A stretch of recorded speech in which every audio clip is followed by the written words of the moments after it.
கவிஞர் அவர்களே, அடுத்து என்ன டாபிக் அப்படின்னு பார்த்தோம் அப்படின்னா, திமுகவோட கூட்டணி கட்சிகளில் ஒன்றான விடுதலை சிறுத்தை கட்சியோட தலைவர் மதிப்பிற்குரிய அண்ணன் திரு தொல் திருமாவளவன் அவர்கள் வந்து சமீப காலமாக ஒரு வீடியோ, அவராக செல்ஃபாக வீடியோ எடுத்து சமூக வலைதளங்களில் பதிவு பண்ணிகிட்டு இருக்காரு. ஆமாம், ஒரு ஸ்ட்ரெஸ்ஸில் இருக்க மாதிரி தான் இருக்காரு. அந்த வீடியோவில் அவர் பேசுகிறத பார்த்தீங்க அப்படின்னா, நிர்வாகிகள் வந்து நான் சொல்கிறத கேட்க மாட்டாங்க அப்படின்ற மாதிரி ஒரு வெளிப்பாடு தெரியுது.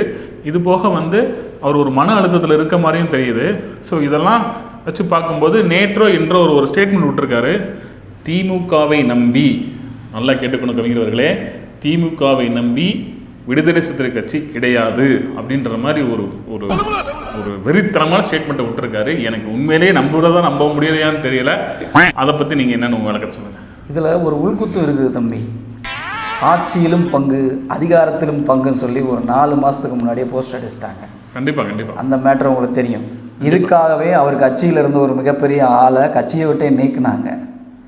அவரே ராஜினாமா பண்ணிட்டு விட்டாருன்னு நினைக்கிறேன், திரு அர்ஜுன் யாதவ் அவர்கள்.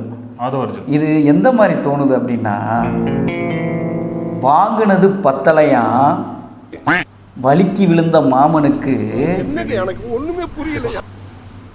என்ன வாங்கினது என்ன பத்தல, வாங்கினது பத்தலையா, வலிக்கு விழுந்த மாமனுக்கு புரியுது, மார்கட்டி சொன்னானா மாப்பிள்ள நான் தானே.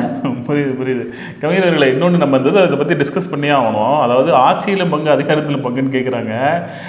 திமுக வந்து கிட்டத்தட்ட 133 உறுப்பினர்களை வச்சு அதிக பெரும்பான்மையான உள்ள உட்காந்துருக்கு.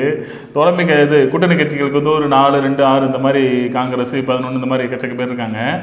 ஸோ இவங்க வந்து இவங்களோட சேர்ந்து தான் நிற்கணுமே தவிர, ஏன்னா மெஜாரிட்டி எம்எல்ஏ டிஎம்கேல இருக்காங்க பார்த்தீங்களா, எதுக்கு அதிகாரத்தில் பங்கு கொடுக்கணும்? கேட்டு வாங்கிட்டு போக வேண்டியதானே? இல்லை, அந்த தகுதியெலாம் இவங்களுக்கு இருக்குது, இல்லாமலாம் கிடையாது. ஆனால் கொடுக்கணும்ல. ஆமாம், யார் கொடுக்கறது? கண்டிப்பாக அடுத்த தேர்தலையாவது அண்ணன் திருமாவளவன் சொல்வது போல் ஆட்சியிலையும் பங்கு அதிகாரத்தில் பங்கு கொடுக்குற எந்த கட்சியோட கூட்டணி போன்ற பகிரங்கமாக சொன்னால் கொஞ்சம் நல்லாயிருக்கும். அதையும் சொல்ல மாட்டுறாரு. கண்டிப்பாக அது சொன்னார்னா அவருக்கு தான் முதல் ஓட்டாக இருக்கும். ஓகே, அடுத்த